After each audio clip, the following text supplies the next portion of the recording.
Paper analysis के इस video में हम बात करेंगे पीजीडीसीए सेकंड सेमेस्टर की। यहाँ से पहला पेपर ले रहे हैं आईटी ट्रेंड्स एंड टेक्नोलॉजीज़ का। पेपर है दिसंबर 2022 जनवरी 2023 का। ठीक है। और इसके अलावा हम दो पेपर और डिस्कस करेंगे, एक इसके बाद रहेगा, एक नीचे लिंक बना करके डाला हुआ है डिस्क्रिप्शन में, वहाँ यहाँ जो भी क्वेश्चन हम डिस्कस करने वाले हैं उन सभी के आंसर आपको वहाँ मिल जाएंगे। ठीक है। आप वहाँ पढ़ करके भी बहुत अच्छा स्कोर कर सकते हैं और इन सभी पेपर्स को जो है आप अच्छे से देख लीजिएगा, क्वेश्चंस को देख लीजिएगा, एनालाइज कर लीजिएगा, तो आप देखेंगे रिपीटेशन कितनी बार हो रहा है, क्वेश्चन पूछने का तरीका क्या है, क्योंकि आप देखने वाले हैं कि क्वेश्चन बार बार रिपीट कर रहा है। ठीक है ना, पूछने का तरीका बदलता है, क्वेश्चन नहीं बदलता है। ठीक है, चलिए आगे बढ़ते हैं। इसके साथ जो इसके जो इंस्ट्रक्शंस हैं कुछ उनको हम देख लेते हैं। जैसे सबसे पहला है टाइम ड्यूरेशन, वो आपको 3 घंटे का टाइम दिया जाएगा।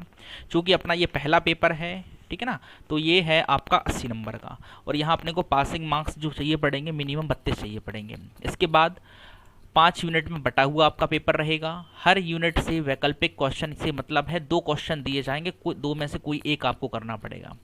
कहने का मतलब है टोटल 5 क्वेश्चन आपको करने पड़ेंगे और सभी क्वेश्चंस के लिए अंक जो है निर्धारित रहेंगे। जैसे ये 80 नंबर का क्वेश्चन है तो सभी के लिए 16-16 नंबर रहेंगे। ए बी करके पूछ रहा है तो फिर वो 8-8 करके उनको डिवाइड कर देगा। ठीक है ना, जहां आवश्यक हो वहां उपयुक्त डेटा माना जा सकता है। कहने का मतलब है अगर आपके पास 5 क्वेश्चन है और 5 में से अगर आपसे आंसर जो है चौथे का पहले आप करना चाहते तो कर सकते हैं। इधर ऐसा बिल्कुल नहीं है कि सीक्वेंस में करना है कि पहला, दूसरा, तीसरा, चौथा या 5वां। ठीक है ना, इन चीज़ों का आपको ध्यान रखना है। इसके अलावा आपको जो अपना रोल नंबर है वो यहाँ लिखना पड़ेगा। ठीक है ना, किसी स्टूडेंट का लिखा हुआ है ऐसे ही आपको यहाँ पर अपना रोल नंबर लिख देना है। क्लियर है। इनके अलावा जो है आपको याद रखना है कि आपको 36 पेज की कॉपी दी जाएगी, सप्लीमेंट्री कॉपी आपको मिलेगी नहीं, तो जो कुछ भी लिखना है आपको इन 36 पेजेस में ही लिखना पड़ेगा। ठीक है, तो सबसे पहला काम हमारा रहेगा इस पेपर को या जो भी पेपर आपको मिलने वाला है उसको कम्प्लीटली रीड आउट करें और एक हिसाब से उनको डिवाइड करें कि आप किस क्वेश्चन का आंसर कितने पेजेस में लिखने वाले हैं। ठीक है ना, ये डिसाइड आपको करना पड़ेगा, करना बहुत ज़रूरी है। इसके बाद आगे बढ़ते हैं। ऐसी गलतियां जो स्टूडेंट्स ने बहुत की हैं तो स्कोर भी काफ़ी कम कर पाए हैं और कुछ कुछ स्टूडेंट्स ऐसे हैं जिनको बैक लग गया था उसमें। ठीक है ना, तो क्या गलतियां नहीं करनी वो देखते हैं। जैसे ये क्वेश्चन है यूनिट नंबर 1 से है। एक क्वेश्चन के अंदर 2 आपको क्वेश्चन पूछे गए हैं, फिर दूसरे में भी 2 पूछे गए हैं और बीच में अथवा लगा हुआ है। या तो आपको ऊपर के दोनों करने या फिर आपको नीचे के दोनों करने। ये बिल्कुल नहीं करना है कि ऊपर का एक कर दिया और नीचे का एक कर दिया। ठीक है ना, इस कंडीशन में आपको जो है 0 नंबर प्राप्त होगा। इसके अलावा कुछ स्टूडेंट्स को OMR शीट जो मिलती है स्टार्टिंग में वो भरने में दिक्कत होती है, तो उसको आप ध्यान से भरिएगा। रोल नंबर, एनरोलमेंट नंबर वगैरह सारा कुछ आपको पेपर कोड वगैरह उसमें लिखना पड़ता है। अगर दिक्कत होती है तो फिर आप वहाँ जो इंस्ट्रक्टर होता है उससे पूछ सकते हैं। ठीक है, गलती नहीं करनी है उसमें। ठीक है, और कॉपी जो आपको मिल रही है 36 पेज की, उसको भरने में आपको ये नहीं करना है कि उसको भरने के चक्कर में आप लाइन छोड़ छोड़ कर लिखना शुरू कर दें, डेटा को बड़ा बड़ा कर करके लिखना शुरू कर दें। ऐसा नहीं करना है, जैसा आप लिखते हैं नेचुरली वैसा आप लिखेंगे वहाँ पर। ठीक है ना। इसके अलावा पेपर को आप हिंदी इंग्लिश दोनों में दे सकते हैं, बायलिंगुअल होता है। ये बिल्कुल नहीं है कि हिंदी में ही देना है फिर अंग्रेजी में ही देना है, दोनों को मिक्स करके भी आप दे सकते हो। लाइन के ऊपर लिखते हो, लाइन के बीच में लिखते हो, लाइन के नीचे लिखते हो, जैसे लिखते हैं वैसे लिखिएगा, परेशान नहीं होना है। ठीक है ना, और प्रॉपर एक्सप्लेनेशन आपको देना है। जो इस बार बहुत से स्टूडेंट्स ने गलती की थी कि एक्सप्लेनेशन नहीं दिया था और क्वेश्चन का आंसर लिख दिया था, जिस रीजन से उसको चेक ही नहीं किया गया है और नंबर नहीं दिया गया है। ठीक है ना, जैसे मान लीजिए आपको यूनिट नंबर 1 से अथवा के बाद के ये 2 क्वेश्चन करने हैं तो वहाँ आपको स्पेसिफाई करना पड़ेगा यूनिट नंबर 2 अथवा क्वेश्चन नंबर 2 ए का आंसर, बी का आंसर। ऐसा बॉक्स बनाइएगा और बॉक्स बना करके आप उसके अंदर ऐसा इंस्ट्रक्शन लिखेंगे, उसके बाद अपना क्वेश्चन का आंसर लिखेंगे। है ना, इस बार ये गलती बहुत की गई थी स्टूडेंट्स के द्वारा, तो ये आप मत कीजिएगा। आगे देखिए, पहले जो क्वेश्चन आपसे बन रहे हैं पहले तो आपको पूरा क्वेश्चन पेपर पढ़ लेना है। क्वेश्चन पेपर पढ़ लेने के बाद जो क्वेश्चंस आपसे पहले बन रहे हैं वो ही आपको आंसर लिखने हैं। कॉन्फिडेंट हैं तो लिखने हैं, जिनमें कॉन्फिडेंशन थोड़ा सा कम कॉन्फिडेंट है या फिर आपको लग रहा है कि आंसर 19-20 हो सकता है, उसको बाद में लिख देना है। क्लियर है। इन बातों का ध्यान रखते हुए हम आगे बढ़ेंगे और इन क्वेश्चंस के आंसर लिखेंगे। ठीक है, जो कुछ भी बताया है ये आपको जो है बहुत ही एनालाइज करके बताया है। जो गलतियां भी रिसेंट में स्टूडेंट्स ने की हुई हैं वो मैंने आपको बता दी हैं, तो आप ये मत कीजिएगा। ठीक है, और ये जो पेपर हम डिस्कस कर रहे हैं इनका सारा का सारा जो आंसर है आपको नीचे डिस्क्रिप्शन में लिंक है वहाँ मिल जाएगा। फिर भी कोई दिक्कत होती तो आप मुझसे कॉन्टैक्ट कर सकते हैं। ठीक है, इसके अलावा यूनिट नंबर 1 से क्वेश्चन पूछ रहा है।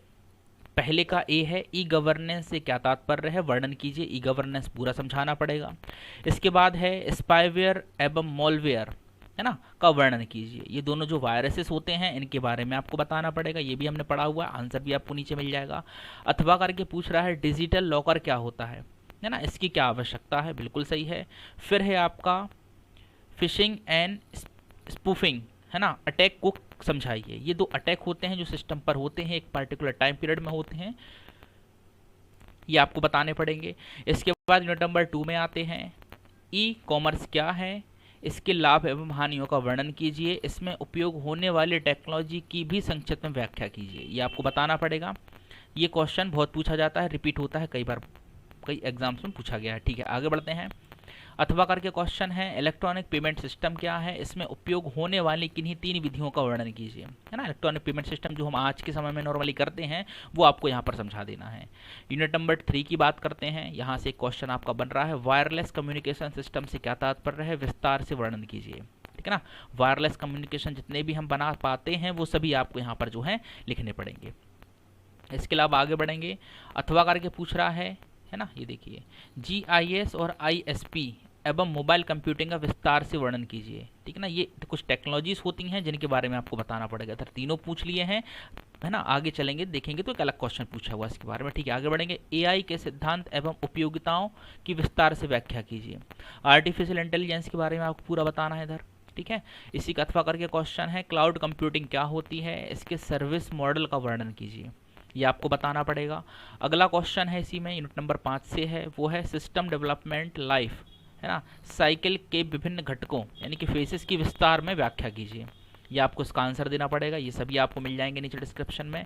अगला है फैक्ट्स फाइंडिंग प्रोसेस एवं, है ना, टेक्निक्स को उदाहरण सहित विस्तार पूर्वक समझाइए, ये सारा कुछ आपको जो है लिखना पड़ेगा। इनके आंसर आपको नीचे डिस्क्रिप्शन में मिल जाएंगे। चलते हैं अगले पेपर के ऊपर, क्या इंपॉर्टेंट क्वेश्चन है, ये है अपना जून 2022 का जो हम डिस्कस कर रहे हैं। इसमें यूनिट नंबर 1 से पहला क्वेश्चन पूछ रहा है, PPP मॉडल क्या होता है, इसकी सेवाओं की व्याख्या कीजिए।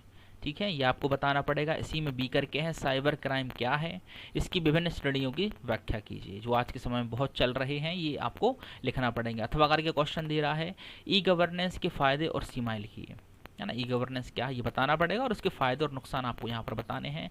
अगला है आपका जो है वो है डेनियल ऑफ सर्विस हमले क्या हैं, इनके प्रकार को स्पष्ट कीजिए, ये आंसर भी आपको डिस्क्रिप्शन में मिल जाएगा। आगे बढ़िएगा, ई कॉमर्स के फायदे और सीमाएं लिखिए, देखिए फिर से रिपीट किया हुआ है क्वेश्चन को, है ना, जैसा भी अपन पीछे देख करके आए हैं। ऑनलाइन मार्केटिंग क्या है, इसकी विभिन्न विधियों की व्याख्या कीजिए, ये आपको बताना पड़ेगा। ठीक है, आगे बढ़ते हैं। अगला है आपका जो ये भुगतान प्रणालियां हैं कुछ, RTGS क्या होता है, IMPS क्या होता है, नेफ्ट मतलब NEFT क्या होता है, भुगतान प्रणालियों में अंतर बताइए। ठीक है ना, ये अलग अलग कैटेगरी से अलग अलग उसमें यूज़ की जाते हैं ना, अमाउंट के ऊपर डिपेंड करते हैं, अकाउंट्स के ऊपर डिपेंड करते हैं, ये आपको लिखना पड़ेंगे। इसके अलावा है ई कॉमर्स में उपयोग की जाने वाली, है ना, प्रौद्योगिकी क्या है, इसको समझाइए, ये आपको बताना पड़ेगा। आगे बढ़ते हैं। अगला क्वेश्चन है यूनिट नंबर 3 से है, 4G और 5G मोबाइल तकनीकों में अंतर बताइए, ये आपको बताना पड़ेगा, जो आज के समय में बहुत चल रहा है। ठीक है, आगे बढ़ते हैं। अगला आपसे पूछ रहा है क्वेश्चन है ISP, देखिए पीछे अभी जो पेपर देख करके आए हैं उसमें 3 चीज़ें पूछ ली थी, यहाँ आपको एक ही पूछ रहा है। ISP, है ना, इंटरनेट सर्विस प्रोवाइडर होते हैं, ये बताना है और इनके उदाहरण आपको समझाने हैं। ठीक है ना, ये आपको बताना पड़ेगा। अगला क्वेश्चन है मोबाइल स्विचिंग ऑफिस के कामकाज की व्याख्या कीजिए। मोबाइल स्विचिंग ऑफिस मतलब कि एक प्रकार का ऑनलाइन प्लेटफॉर्म है ना, इसके बारे में आपको पूरी की पूरी जो जानकारी है वो देनी पड़ेगी। अब देखिए ब्लूटूथ के बारे में पूछ रहा है, वाईफाई और लाईफाई संचार में अंतर बताएं। ठीक है ना, इन तीनों को डिस्क्राइब करना पड़ेगा अपने हिसाब से। ठीक है, यूनिट नंबर 4 से क्वेश्चन है, बिग डेटा को परिभाषित करें, बड़े डेटा की विशेषताओं की व्याख्या करें। ठीक है ना, ये आपने पढ़ा होगा, इसका आंसर भी आपको नीचे डिस्क्रिप्शन में मिल जाएगा। एक्सपर्ट सिस्टम के गुण दोषों की व्याख्या करें, बिल्कुल सही है, ये क्वेश्चन आपको मिल जाएगा। अथवा करके क्वेश्चन पूछ रखा है आपसे, क्लाउड कंप्यूटिंग क्या है, जैसा कि पीछे भी पूछा हुआ था, फिर से रिपीट कर दिया इसको। विभिन्न प्रकार के क्लाउड की चर्चा कीजिए, ये आपको बताना पड़ेगा। क्लियर है। इसके बाद मिलेगा आपको AI मतलब आर्टिफिशियल इंटेलिजेंस की जो एप्लीकेशन है वो क्या है, ये बताना पड़ेगा। देखिए फिर से रिपीट किया हुआ है क्वेश्चन। इसके बाद आपसे पूछ रहा है SDLC के विभिन्न चरणों की व्याख्या कीजिए। ठीक है ना, ये एक प्रकार का जो है क्वेश्चन है आपका, इसको आपको आंसर देना पड़ेगा। अगला क्वेश्चन है आपका, प्रारंभिक जांच का उद्देश्य क्या है, प्रारंभिक जांच की चरणवार प्रक्रिया यानी कि स्टेप्स को समझाइए, इसके बारे में कंप्लीट डिस्क्रिप्शन आपको देना पड़ेगा। क्लियर है। तो ये थे आपके 2 पेपर, तीसरा आपको मिल जाएगा डिस्क्रिप्शन में, वहाँ आपका जो सॉरी इसका अथवा रह गया है। एक और क्वेश्चन है ना, तथ्य खोज के विभिन्न तरीकों की व्याख्या करें। मतलब फैक्ट फाइंडिंग के बारे में आपको पूरी इन्फॉर्मेशन यहाँ देनी है, लिखना पड़ेगा। फिर है आपका वो है आपका फंक्शनल और नॉन फंक्शनल आवश्यकताओं को उदाहरण के साथ अंतर बताएं या समझाएं। ठीक है, ये क्वेश्चन भी आपको दिया जा रहा है, इसका आंसर भी आपको नीचे डिस्क्रिप्शन में जो लिंक है वहाँ दे दिया जाएगा। ठीक है ना, तो इन सभी को तैयार कर लीजिएगा, कोई दिक्कत नहीं है। इतना कर लेंगे तब भी आपके लिए सफिशियंट रहेगा। अगर आपने अभी तक मान लीजिए किसी रीज़न से आप तैयारी शुरू नहीं कर पाए हैं और अभी आप शुरू करते हैं, है ना, तो आप जो नीचे डिस्क्रिप्शन में क्वेश्चन के आंसर दिए हुए हैं उनको पढ़कर भी आप पेपर देंगे, तब भी आप बहुत अच्छा स्कोर कर पाएंगे। क्लियर है? चलिए, तो आप इसका जो है पढ़ लीजिएगा। मिलते हैं अगले वीडियो में अगले पेपर एनालिसिस के साथ। तब तक के लिए जय हिंद, जय भारत।